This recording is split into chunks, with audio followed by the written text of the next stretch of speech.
Arturo Ferrarin, dopo aver preso parte alla Prima Guerra Mondiale come valoroso pilota da caccia, nel 1920 diventa famoso con il raid Roma-Tokyo, compiuto con il tenente Guido Masiero, a bordo di velivoli SVA della Regia Aeronautica. 18.000 km a tappe in 109 ore di volo. In seguito continuò a partecipare a numerose gare ed esibizioni. Il 1928 fu il suo anno trionfale.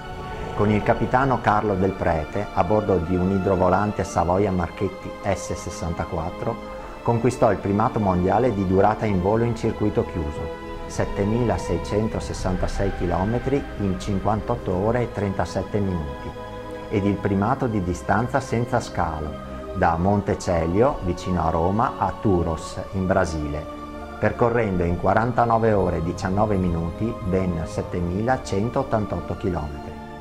Per questa impresa fu decorato di medaglia d'oro al valore aeronautico e ricevette numerose onorificenze straniere. Descrisse i suoi raid nel libro Voli per il mondo del 1929.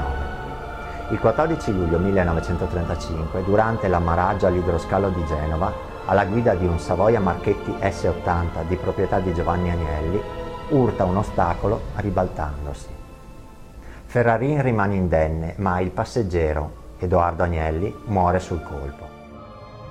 Lo stesso Ferrarin troverà la morte nel 1941 sull'aeroporto di Guidonia, collaudando un velivolo sperimentale.